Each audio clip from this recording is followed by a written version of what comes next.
klik ini. Iya.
Mas nih biar pas kena Mas Agusnya.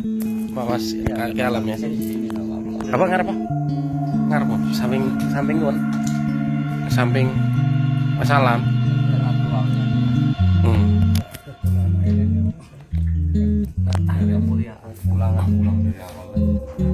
Udah, sip. Dan sebenarnya banyak sekali kalau mau digambarkan tuh banyak sekali tokoh-tokoh yang pernah singgah di sini. Tapi pada akhirnya dipercayakan ke salah satu tokoh seorang wanita itu di sini. Ya bisa disebutkan dengan itu ya, Nyi Nurwana. Itu seperti sebuah sebutan aja, gelar gitu ya. Gelar juga bukan, tapi memang disebutin wana itu semacam leweng atau hutan gitu. Ya hutan kecil, dan nur itu sebuah cahaya. Jadi di dalam sebuah di sebuah hutan kecil itu ada cahaya yang memancar dari satu situ atau danau air yang sebenarnya ada banyak sumber air, tapi yang lainnya menghilang, dan ini aja yang dianggap sebagai situ kemuliaan gitu. Jadi air kemuliaan gitu ya. Saya dapat nama entah ya wallahu alam ya, ini hanya sebuah perjalanan spiritual saya yang tadi sebutkan. Kalau namanya beliau itu Salamah. Jadi adapun yang memberi gelar sebagai Nurwana, Nyai Nurwana itu ya untuk kesininya sama seperti nyai-nyai yang berada di Cirebon, ada Nyimas Gandasari, Nyimas Ratu Kaunganten yang dari Banten, terus Nyimas Carik sampai ke sini Nyimas Salamah atau Nyimas Nurwana. Dan Nyimas Gamparan. Ada Nyimas Gamparan, banyak sekali tokoh-tokoh wanita yang pada zaman dahulu memang tidak banyak tertulis oleh sejarah, karena memang pada zaman dahulu itu nenek moyang kita itu jarang sekali mencatat sejarah gitu. Tetapi tercatat di dalam hati masing-masing. Nah itu hebatnya leluhur kita, itu langsung diserapkan atau menetap di dalam jiwa masing-masing. Nah terus diturun-temurun, akhirnya lewat dari cerita ke cerita. Jadi secara data dan tulisan itu nggak ada, jadi tertulis di jiwa masing-masing aja. Nanti ini akan saya teruskan. Di sini ada beberapa simbol warna yang beliau bawa. Ada warna kuning, selendangnya dia dibentingkan di perutnya gitu. Terus beliau memakai kebaya hijau. Kebaya tapi bukan kayak kebaya, nanti setelah diteruskan nanti bisa kelihatan. Dan beliau punya ada kerudung putihnya juga, cuman tadi yang pertama sempat saya melihat beliau berkerudung terus dilepaskan ke sini gitu. Dan ada salah satu sesepuh, entah ini beliau dari dimensi lain atau memang dulu pernah ada sebagai sosok manusia. Beliau siapa tadi, saya sempat tulis, lupa, ini juga lupa lagi kan. Buyut Sugawira. Sudawira atau Sugawira gitu kedengarannya. Sudawira mungkin Sudawira gitu. Itu sosoknya sesepuh tapi besar tinggi gitu. Jenggotnya panjang banget ya. Beliau hadir bersama Nyimas ini, dan banyak sekali kalau udah masuk ke dimensi makhluk-makhluk seperti itu, banyak sekali yang nunggu di sini. Salah satunya ada yang sekarang sudah ada di depan gerbang situ tuh, ada dua sosok macan. Terus di pojok-pojok sana ya sebenarnya kalau melihat dalam kacamata supranatural memang banyak benda-benda peninggalan ya, yang beliau sematkan di sini, karena memang ini sebuah napak tilasnya beliau di sini sebagai napak tilas, dan bisa dijadikan referensi untuk generasi saat ini bahwa beliau pernah ada di wilayah sini dan sangat terkait dengan Kesultanan Banten, Kesultanan Kecerbonan, dan Demak. Nah, sana lainnya. Saya melihat beliau itu punya kuda coklat gitu, dan ya sesekali minumnya di sini gitu. Pokoknya di sini tempat persinggahan, jadi sebagai petilasan, bukan hanya untuk singgah tapi memang bermalam di sini dan bertirakat di sini, karena memang satu air ini, Sindang ini menjadi simbol dari perjalanan beliau. Mungkin sekarang disebutnya Sumur Pitu ya. Sumur Pitu. Tetapi ternyata ada 9. Nah 9 itu ya seperti pernah saya ungkapin, ternyata emang sebuah perjalanan tentang 9 lubang yang ada pada diri manusia gitu. Kalau ke perempuannya ada bonus 1 lubangnya, itu adalah pintu keluarnya sang jabang bayi gitu ya. Kayaknya sambil terusin asik mas, karena ini mau saya sempurnakan. Jadi ini karena tadi saya melihat sekilas dan ini saya dapat sketsanya. Nggak tahu nanti apakah sosok-sosok yang lain ada di sini atau ini memang saya bikin tunggal gitu ya. Kalau Mas Agus, saya manggilnya Mas, Ki, atau Mbah. Atau saya terlalu berat.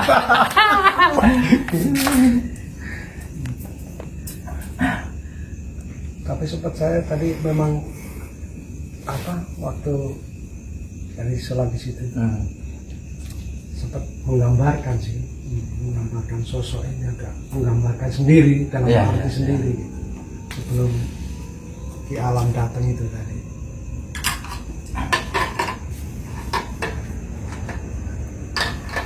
Terus kira-kira kalau Mbah Agus ini sebagai pemelihara tempat ini, bagian dari anggota sini. Iya, anggota ini, bukan anggota, namanya apa, paguyuban apa Pak? Padepokan. Padepokan. Bagian ngedeprok bersama, ngopi bareng gitu. Mungkin juga pasti punya pengalaman-pengalaman yang fenomena yang ada. Iya, dialami sendirilah. Iya. Kan asik mas kalau gambar terus ada yang dongeng, itu asik. Kemarin sama apa? Malam apa kita sampai jam 3 ya? Apa bahas suara kita? Air ya? Bergerak kerja. Ada air ya. Bahas apa yang ada air? Apa ya? Berapa kali airnya itu sendiri. Seperti ada yang menimba itu. Oh gitu, bergejolak lah ya airnya. Bunyi. 3 kali kayaknya. Tapi ada jeda waktu gitu. Kerja berhenti lama lagi. Kalau sosok nyainya pernah nggak mungkin dalam mimpi atau dalam semedi perkapaan? Terus saya belum, cuma gambarin sendiri aja. Lagi pikiran sama Mas Haji Aris. Pas lagi pikiran kayak sama Haji Aris, kayak Maju. pas lagi pikiran sama Haji Haris kayak pernah ada gitu di benak saya. Gambaran ini pas lagi kayaknya di hutan sama di danau gitu. Gitu ya. Iya. Ini paling atas. Pas saya turun itu saya ingat orang tua saya gitu. Padahal Jadi seperti dibawa ke masa lalu kan? iya. Pas waktu dikira sama Haji Haris kan. Sempat diperlihatkan sosok seseorang nggak? Belum ya? Hanya situasi itu. aja ya? Iya, situasi pada saat itu ya? Gambaran itu aja. Masya Allah. Pasti suara-suara, kadang angin ya, angin yang selalu dekat Oh itu. iya, kalau itu udah fenomena yang sekarang dialami gitu ya. Kalau Pak Haji tadi seperti kembali ke masa lalu. Iya. Dan itu nggak hilang dari ingatan. Masih. Makanya bisa diceritain ya. Berarti bukan mimpi dan bukan hayalan gitu. Pas itu kan waktu itu lagi pikiran gini. Kita nyebut nama asma Allah, la ilaha illallah, la ilaha illallah gitu. Tiba-tiba dikasih gambaran Nah, itu ya. iya. Itu wallahu a'lam pokoknya ya. Alam itu. Nggak minta, nggak apa ya Pak Haji ya. Pak Haji Haris kan nanyain ada apa gitu, bayangannya apa yang tadi itu Iya. ya kayak ceritain kayak gini. Oh. Kalau saya kok ini apa namanya, baju warna kuning kemudian kayak ada mahkota, itu nggak tahu mahkotanya mahkota apa. Ya itu yang memang ada beberapa perwujudan gitu ya. Salah satu yang dikeramatkan itu akan sangat banyak yang mewujud gitu ya. Masih rohnya. Ya, mereka mewujud masing-masing. Ada yang dari alam gaib gitu ya, dan menunggu di sini gitu, bersinggah di sini. Kalau sosok beliau ya dulunya seorang, ya memang manusia gitu. Kalau yang ratu-ratu itu memang dari alam gaib itu, yang akhirnya banyak banget ikut ya. Ya, ada beberapa perwujudan sosok putri-putri banyak banget karena udah menjadi air kemuliaan itu. Itu sudah disucikan ya, disakralkan sama masyarakat, akhirnya menjadi mungkin bahasa gampangnya seperti ada karomah gitu lah. Gitu. Maka air ini tidak lagi sebagai air biasa yang kita konsumsi, tapi memang sebuah air yang mengandung doa. Karena orang yang kesini pasti berdoa sebenarnya. Nah dari doa itulah menjadi satu energi di sini. Akhirnya air ini walaupun diminum langsung itu nggak jadi penyakit. Betul. Bahkan saya merasakan lebih segar dari air mineral yang kita beli itu ya. Bener segar banget. Makanya tadi sempat di tengah saya melukis, saya diajak untuk minum dan saya minumnya pakai batok gitu Pak. Oh iya. Pokoknya dipanggil terus minum gitu pakai batok gitu. Memang dulu ada batok-batoknya gitu. Itu ya, batok. Siwur dari kelapa. Siwur. Emang itu adanya itu nama. Itu ada ya? Iya. Kayaknya masih kali itu. Itu maksudnya benda nyatanya ada. Benda nyatanya itu masih kan yang ada tambang kayak masih, cuman ya tambang, kuda. Sama itu ya tapak kudanya itu yang kuda ya. Kalau tambang-tambang itu kan banyak orang yang minta tuh dulu tuh sedikit sama mbahnya yang di sini yang dulu yang lurus. Sekarang masih ada di anaknya gitu. Tapi ngomongnya mau dibawa ke sini tapi sampai sekarang enggak gitu. Iya. Mungkin belum pas kali ya. Masih sayang. Masih banyak nanti akan kesini juga. Dan insya Allah nanti ada banyak permunculan mungkin benda-benda peninggalan yang nanti akan bisa dijumpai sendiri gitu. Termasuk Mbah Agus, Pak Haji yang nanti di sini itu secara alami insya Allah kalau sudah haknya akan muncul sendiri. Tapi kalau ditarik-tarik pakai Gedikjaya, pakai Kanuragan, nggak mau. Karena bukan untuk itu gitu ya. Jadi kalau yang di sini merasakan dan diperlihatkan benda-benda pusaka gitu, terus mencoba untuk memiliki itu justru malah bisa menjadi bala itu. Biarkan aja alami gitu. Karena itu bukan benda-benda senjata atau yang tertuah apa gitu, itu sebagai benda sejarah aja sebenarnya gitu lah, karya seni ya, sebuah karya seni natural aja. Ya silakan diskusi ngobrol bareng. Saya sambil lumayan proyeknya ini bisa beli kapal tempur. Ada Mas Agus ini. Ada Mas Agus. Nanti kan naik lagi nih.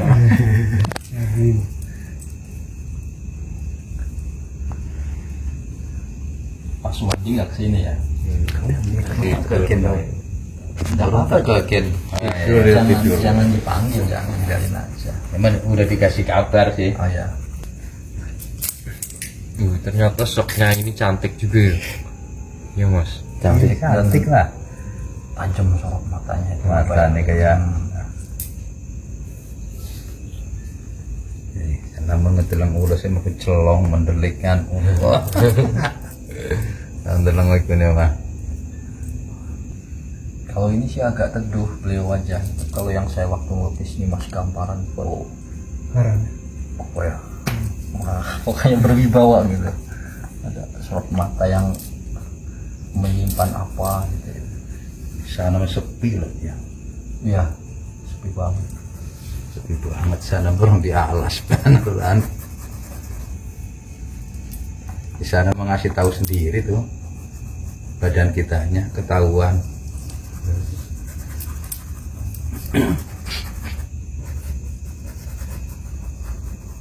Tiba-tiba saya dapat gambaran kayak sosok Ki Buyutnya ini dulu tuh sama Nimas ini dikasih tongkat, kasih tongkat kayu. Terus setiap perjalanan beliau singgah di sini, beliau menancapkan tongkatnya. Itu kan simbol yang buat Ya. keluar air itu katanya, tongkat itu. Dan setelah sampai ke berapa tahun beliau balik di sini, seperti sebuah tanda keilmuan, tingkatan keilmuan yang ke 1, kedua sampai ke titik 9, dan tongkat itu seperti menancap. Lalu nanti setelah ilmu ini selesai, yang pertama selesai, itu pindah lagi gitu, pindah lagi, dan itu membentuk sepertinya ya yang saya bilang seperti lubang manusia. Di sebelah sana emang Ada. titiknya Ada. di atas ada berapa tuh, 5 ya? Ya, sebelah kita. Yang di sebelah ujung itu. Sebelah ujung situ ya? Iya, iya, Ada yang berapa banyak titik? situ. Yang banyak situ Iya. kan? Nah itu menandakan yang ada di wajah, yang di kepala kita lubangnya lebih banyak kan? Iya, yang situ ya. Ya 1, 2, 3, 4, 5, 6, 7. Nah yang 2 di bawah. Ya, bawah Ya, sebelah sini ya. yang orang katanya iya. waktu itu 2 itu Itu ketutup. tuh ya, ini 1 ya. Ya, terus Ya. dibuka lagi ada Kali 2 ya. itu, Yang tadinya ya. sumur pintu menjadi 9. 9. Di situ Itu. sempurnanya, Pak. Oh, iya, iya. Ya, disitulah kesempurnaan seseorang ketika sudah bisa mengendalikan lubang yang 9 yang ada pada diri manusia itu, gitu. Intinya kalau spiritual keilmuannya ke sana, gitu ya. Itu dari Ki Buyut Sudawira itu. Ya, Tongkatnya. Iya, tongkatnya itu. Kayaknya nanti dilukis juga nih Ki Buyutnya ini. Karena ada gambarannya kita kan, Iya. cucu-cucunya ini. Waduh, bener. Oh gitu. Matiin dulu. Video.